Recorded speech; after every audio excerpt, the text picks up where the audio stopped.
Welcome back to the deep dive. Today we are peeling back the layers on a company that is, for most of us, almost completely invisible.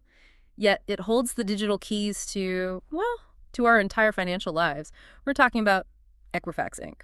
It's one of those giants, you only really think about it when you're applying for a mortgage or maybe worse, when you get that dreaded security breach notification in the mail. Right. And Equifax isn't just a player in the game, it's one of the big three. It's right up there with Experian and TransUnion on that global stage. Yeah, absolutely. Yeah. And the sheer scale of their operations it's just hard to wrap your head around. The source material we looked at says Equifax collects and aggregates information on over 800 million individual consumers worldwide. 800 million. I mean, let that number sink in for a second. That's getting close to 10% of the entire world's population. And that's just the individuals they're tracking. Their reach goes way into the corporate world, too, with data on more than 88 million businesses across the globe. So what you're describing isn't just a company, it's more like a foundational utility, an information utility. It is. It's a centralized database that modern finance lending, employment, even insurance, it just can't function without it. Okay, so our mission today is to really trace the lineage of this behemoth. How does a company that's now 126 years old, headquartered in Atlanta, Georgia, pulling in nearly $5.7 billion a year, how did it get this kind of irreplaceable power?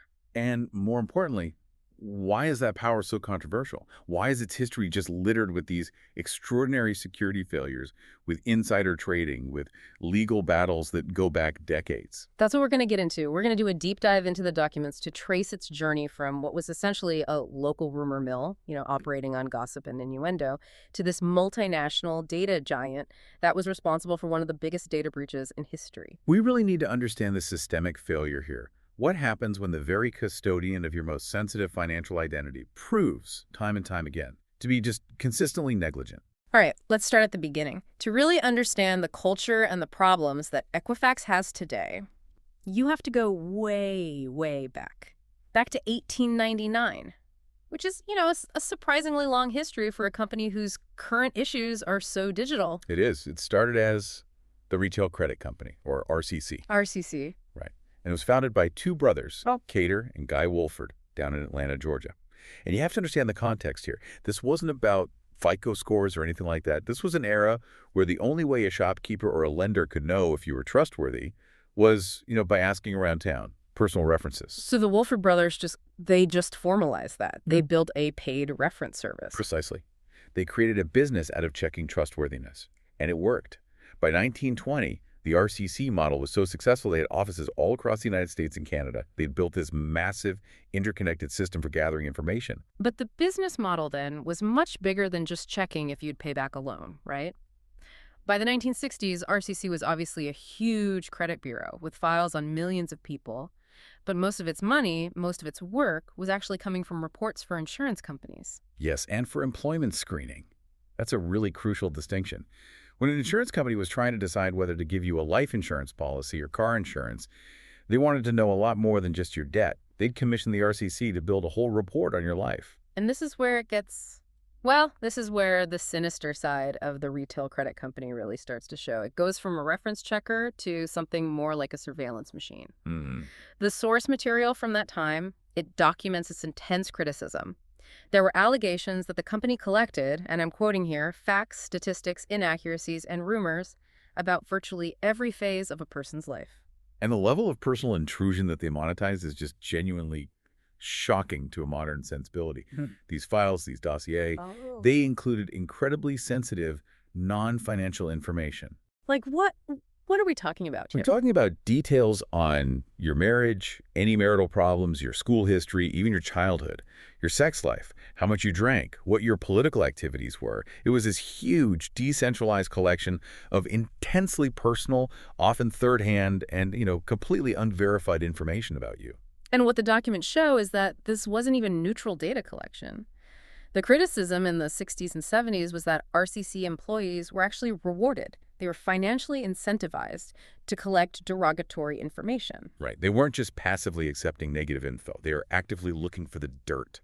That incentive structure is it's profound, isn't it? Socially, legally. It is. When you pay people to find negative information, you create a system that's just ripe for bias and for discrimination. The sources detail how these bias reports were used to block people from getting jobs or housing or insurance. And it was particularly used to discriminate against marginalized groups like queer people and people of color. So if an RCC agent wrote down that a person was, say, politically active in a way the client didn't like, that person could lose their job or be denied a policy, and they'd have no idea why. Oh. No recourse. Zero transparency. So yeah, the retail credit company wasn't just some quiet office. It was acting as this major national gatekeeper, a barrier to opportunity, all fueled by unverified gossip and a really perverse financial incentive. A scandal was definitely brewing, but it was the technology that really pushed it over the edge. That's the catalyst. As the company started computerizing its records in the late 60s and early 70s, the idea that all this deeply personal, unverified data could suddenly be shared instantly across the country, that became a huge public concern. Which brings us to a really pivotal moment, congressional intervention. Exactly. All those alarm bells led directly to the U.S. Congress, holding these critical hearings in 1970. They were looking into the practices of the retail credit company and other credit bureaus, and the seriousness was clear. Private companies were compiling and selling this highly invasive data that was directly affecting people's lives, and it was all happening without any consumer knowledge or control. The result of those hearings was the Fair Credit Reporting Act, the FCRA. This was a landmark piece of legislation. Oh, it was revolutionary for American consumer law. The FCRA didn't shut down the credit bureaus, but for the first time, it put them under strict federal regulation. And crucially, it gave consumers fundamental rights. The right to actually see your own file, the right to dispute things that were wrong, and it forced the bureaus to actually investigate those disputes. It forced transparency and accountability on what had been a really shadowy system. So what was the company's immediate response to all this? Well, the pressure from the hearings, which had exposed all their invasive and discriminatory practices, it was just too much to ignore. The retail credit company realized its brand was toxic. So, in 1975, they made a decision to shed that rumor mill baggage. They changed their name to Equifax. A calculated PR move. Absolutely. It was designed to project this new image of, equity, facts, reliability, anything to distance themselves from that really controversial past. And I think it's so important for listeners to get that this foundational history is crucial. It sets a precedent, right? This is a company that was literally born out of a national scandal and was fundamentally shaped by being forced into federal regulation. It's in its DNA. So Equifax emerges from the ashes of their retail credit company with this sleek, modern name. But the core business is still data, and that data has only become more valuable and you could argue more intrusive. So for that nearly $6 billion in revenue, what does the modern Equifax actually do? At its heart, it's still a business-to-business powerhouse. They aren't primarily focused on selling you your credit score for $10 a month. They're selling deep analytical capabilities, demographic data, consumer credit and insurance reports, and entire software platforms to massive clients. Banks, retailers, you name it. Right. So banks, credit unions, car lenders, big retailers, utility companies, even healthcare systems. If you're doing any kind of transaction that requires checking someone's financial stability, Equifax is that invisible third party in the room. And this is where we need to slow down a bit, because their data collection goes so far beyond just your credit card payments and your loans. Equifax has built these non-credit data streams that give them this incredibly detailed, almost three-dimensional profile of you. Okay, so let's break that down. Start with utilities. You mentioned them. They collect payment history for things like phone bills and power bills through a system called NCTUE. Yes, the National Consumer Telecom and Utilities Exchange. And the NCTUE is important because it captures behavior that the main bureaus often miss. It tells a potential lender if you're reliable in paying your other bills, your cable, your internet, your electricity.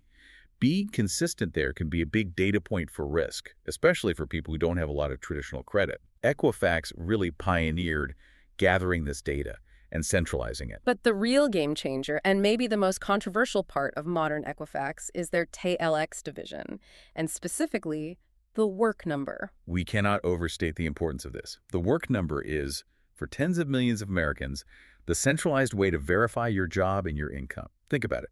When you apply for a mortgage, the lender needs to verify your salary. In the old days, they'd have to call your HR department. But now, they don't have to do that. Now, they just query the work number. Equifax gets payroll data directly from tens of thousands of U.S. companies. We're talking huge corporations, government agencies, just about everyone. They hold your current and past salary history, your job titles, your employment dates. So Equifax owns the very infrastructure that verifies whether you can afford the loan you're asking for. Wow. That's an almost complete financial identity. They have your credit history, your utility payments, and your definitive salary history. That raises huge questions about data concentration.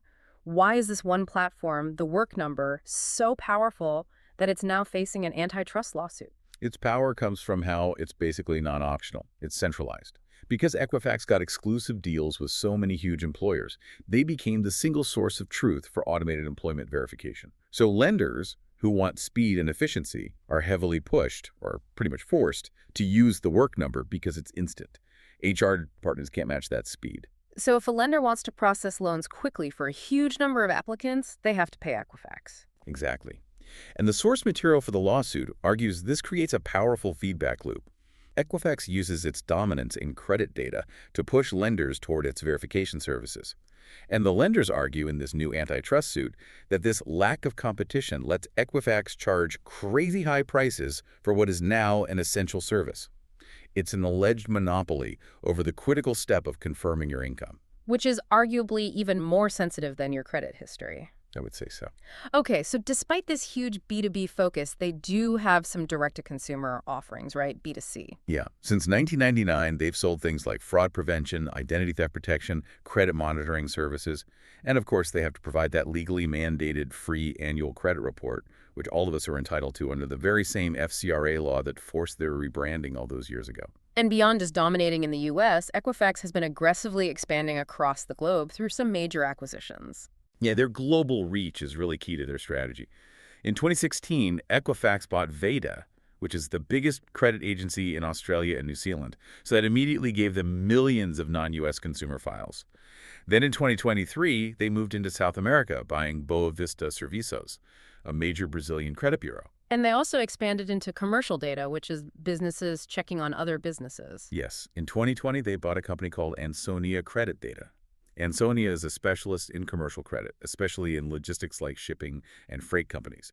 So that move helps Equifax track the financial health, not just of people, but of the entire supply chains that run the global economy. They're trying to become the world's verification utility, period. Which leads us right to the enormous risk, the inherent liability that comes with being an indispensable global data utility, especially when that utility seems to consistently neglect its own security. Yeah. The history of Equifax seems to have this rhythm to it. They expand, they centralize more and more power, and then there's a massive failure. And that 2016 to 2017 period is probably the most disastrous failure in the company's entire 126-year history. It just revealed security standards that were completely incompatible with the data they held. And what makes this whole saga so damning is the timeline. The sources we have, especially that big motherboard report from October 2017, show that security lapses were known about internally for months before the huge breach was even found. Okay, let's start with that first warning sign from late 2016. What did that security researcher find? So around December 2016, a researcher finds a portal that was only supposed to be for Equifax employees. But it was completely open to the public internet. It was vulnerable because of a really basic bug called a forced browsing bug. This is Web Security 101. It means if you just knew the right URL, you could get to it without any login. So no fancy hacking tools needed, just a web browser? That's it. The researchers said, quote, they didn't have to do anything fancy. By just playing with the web application, they claimed they could pull millions of customer records names, social security numbers, dates of birth in clear text. Clear text, meaning unencrypted. Unencrypted. They estimated they could have downloaded all of Equifax's customer data in maybe 10 minutes. Okay, now here's the part that is just shocking corporate negligence. The reporting indicates that even though Equifax got this alert, that vulnerable portal wasn't actually closed until June of 2017. That 6-month delay is. It's just critical evidence of a deep systemic security problem. It suggests there was no clear process for fixing things, or failure to prioritize security, or just a total breakdown in communication. That vulnerability was just sitting there for months, right up to and maybe even during the time the mega breach was happening. And it's important to remember that the huge breach wasn't the only one. There was another separate major breach in March of 2017 that Equifax only told a few banking customers about privately. Right, so this paints a picture of a company that isn't just dealing with one unlucky attack. It's a company in an ongoing state of having multiple poorly defended doors and windows. The big public one, the May to July 2017 mega breach, was just the catastrophic finale to all of this neglect. Let's focus on that one. The pivotal event. This breach came from a specific known vulnerability that they just hadn't fixed. The vulnerability was known as CVE 2017-5638. It was an exploit that targeted the Apache Struts web framework, which is super common in big companies. The vulnerability wasn't some secret zero-day. It was known, and a patch, a fix for it, had been available since March 2017. Equifax just didn't apply the patch. They left a massive door wide open. And what does that vulnerability actually let a hacker do? It allows for what's called remote code execution, or RCE. Basically, it let the attackers upload their own malicious files, called web shells, onto Equifax's servers. And once that shell is on the server, the attackers can send it commands from anywhere in the world. They get access to the network and then to the databases. It's like leaving the front door key under the mat with a giant neon sign pointing to it. And once they were inside, how long did they have free reign before anyone noticed? The records show they were inside Equifax's systems, completely undetected, for about 134 days. 134 days. That's nearly 4.5 months. 4.5 months that foreign actors had total access to one of the biggest databases of American financial identity, just mapping the network, pulling out data, before the breach was finally found and shut down on July 29, 2017. And the scale of what they stole is just staggering. It was devastating. The final numbers were 147.9 million Americans affected, but it was a global breach. It also hit 15.2 million UK residents and about 19,000 Canadians. And the data wasn't trivial. It was the building blocks of your identity. Full names, social security numbers, birth dates, home addresses, driver's license numbers, and for some people, their credit card details. This is the kind of data that enables identity theft that can last a lifetime. And we even know who was behind it, which tells you something about the stakes here. We do. In February 2020, the U.S. Department of Justice indicted 4 members of China's People's Liberation Army for the breach. Now, China denied any state involvement, of course, but the indictment points to a highly organized, state-sponsored operation that was targeting the crown jewels of U.S. financial data. But the story of failure doesn't stop with the breach itself. The aftermath, the post-disclosure phase, revealed a security culture so bad it was almost comical. It truly was. I mean, think about the other things that came out at the same time. Brian Krebs reported on this catastrophic failure at Equifax's Argentine office.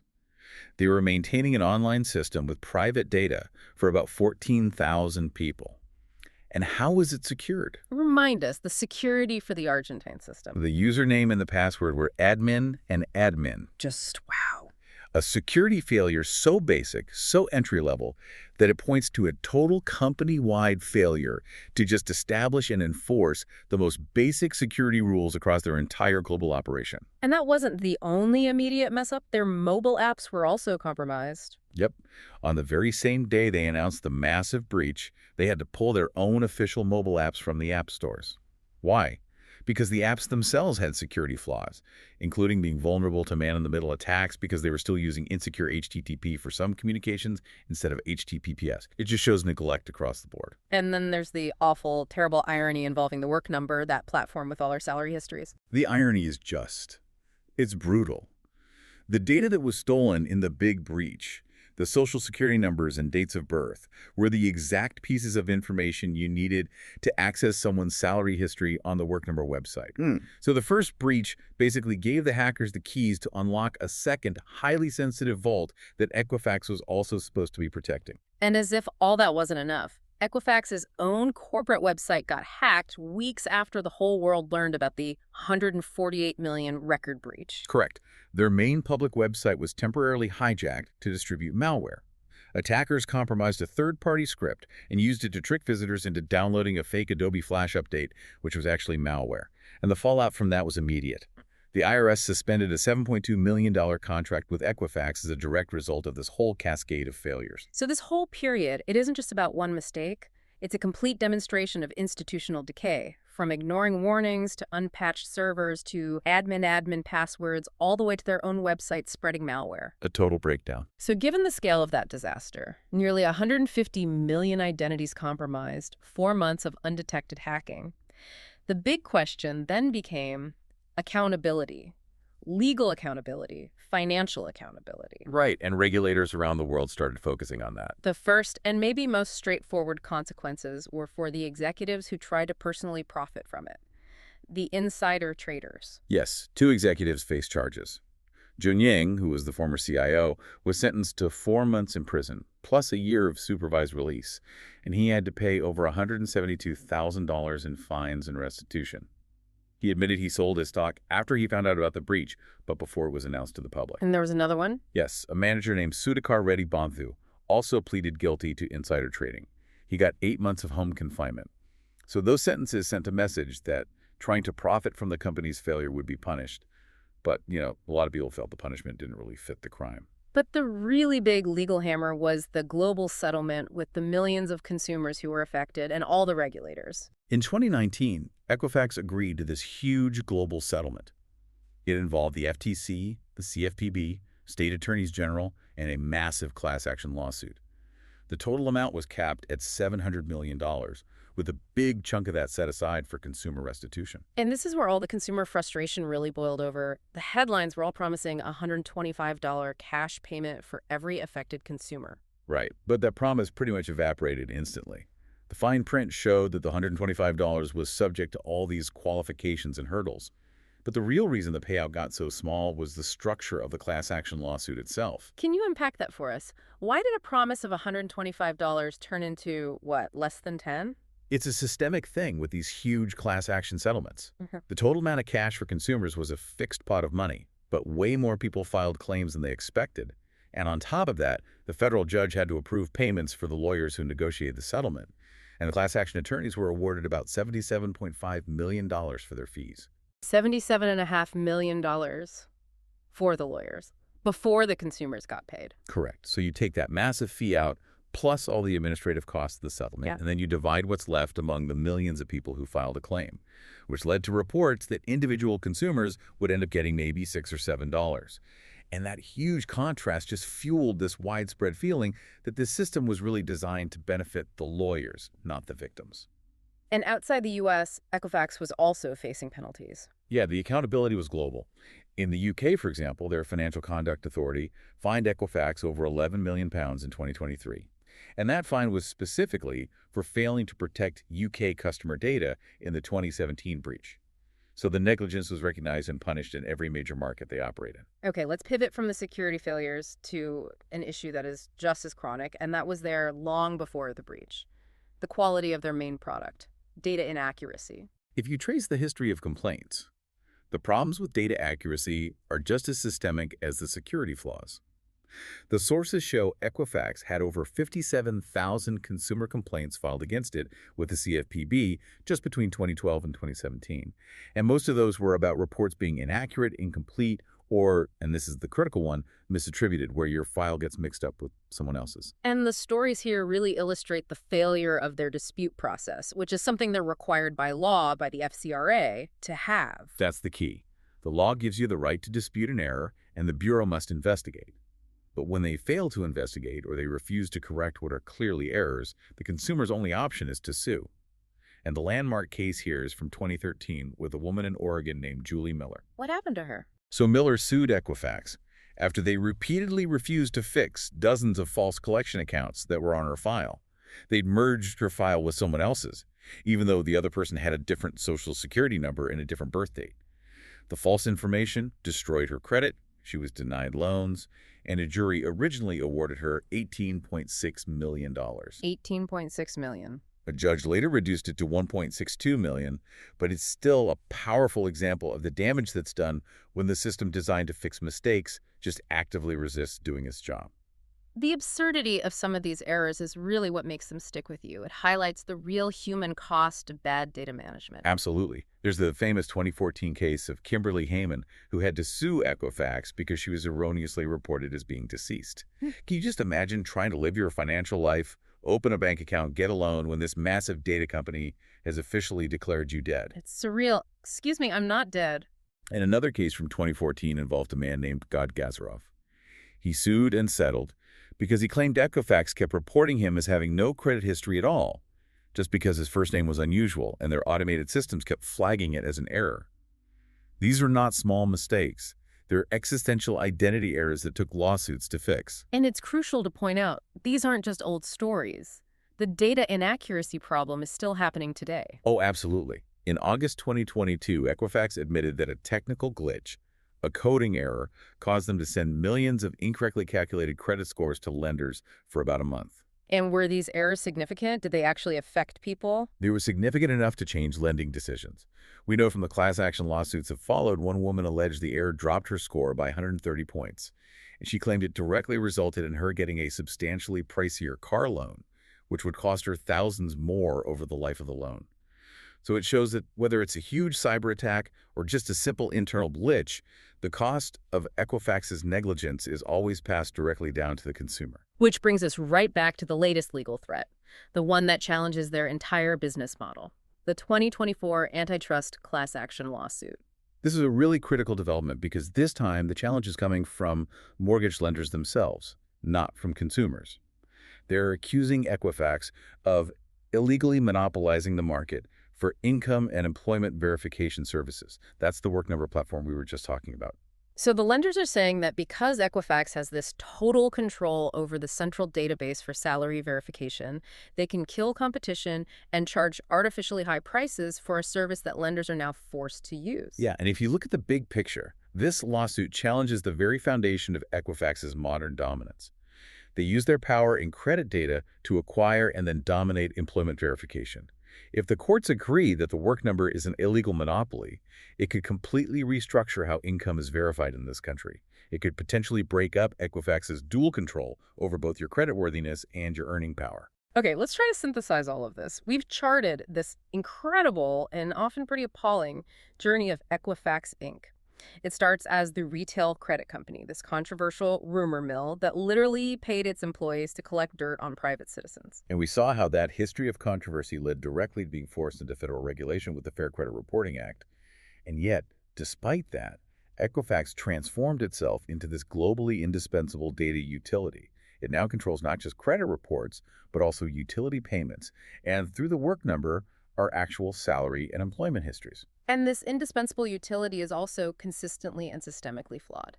We've seen the issues range from the huge security breaches of 2017, where they ignored known vulnerabilities, lost data on 148 million people, and then made these embarrassing mistakes like the admin password thing. Right, all the way to internal failures leading to insider trading convictions.